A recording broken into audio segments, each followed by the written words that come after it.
ነው ፎቁ የናፈኩት ማለት ነው። እና ይሄን ይመስላል እንግዲህ የዛሬ የቅን ምሳ ፕሮግራማችን ይሄን ይመስላል። ቅን እንሆን እኛ ኢትዮጵያውያንን ምሳ መብላት ከማይችሉት ጋር ምሳ እንብላ።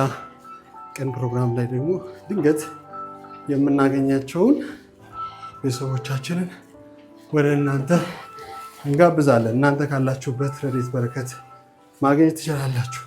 እኔ ለመጨረሻ እስከ መጨረሻ ድረስ በፍቅራችሁ ቀንቻለሁ። የምር አባቴ አቤት እንደው እኔ በጣም ቀንቻለሁ።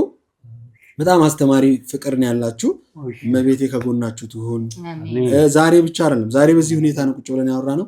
በተሻለ ደግሞ መተን ሁሉ ነገር አስተካክለንላችሁ በጥሩ ሁኔታ ደግሞ ቁጭ ብለን የምናወራ ያድርገን። ነገ ሌላ ቀን ነው አይደለም? ምን ይታየዎታል? እስቲ በልቦ በልቤ ያው እግዚአብሔር ይስጣችሁ፣ እግዚአብሔር ያቆያችሁ። አሜን። ቅዱስ ሚካኤል ሊቀ መላእክቱ በቀንና በማታ ይጠብቃችሁ። አሜን። አዎ የኔ እድሜ ይስጣችሁ።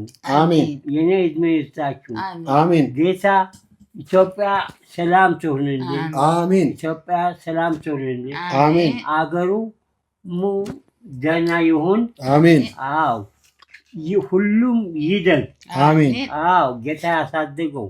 አሜን። ጌታ ፍቅር ይስጠን። አሜን። ኢትዮጵያ ሰላም ይሁን። አሜን። ጠላታችን ይውደም፣ እግዚአብሔር ያውድመው።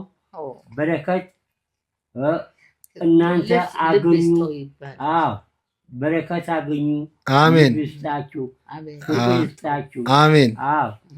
አዎ እኔ እንዳከበራችሁኝ እግዚአብሔር ክብር ይስጣችሁ። አሜን ብዬ እመርቃለሁ። አሜን። እንደ በረከቱ የደረብን እድሜ ትልቅ ጸጋ ነው። እግዚአብሔር የእርሶን እድሜ ሰጥቶ ባርኮ ቀድሶ ከመንገላታት እርሶ ባለጸጋ ኖት። ለምን እንደሆነ ያውቃሉ? እሳቸው በፍቅር ተንከባክበው እንደ ገንዘብ ሰው ከገንዘብ በላይ ነው አባቴ እና ባለቤቶት ጠንካራ ልብ ያላቸው በጣም እጅግ ልዩ እናት ናቸው።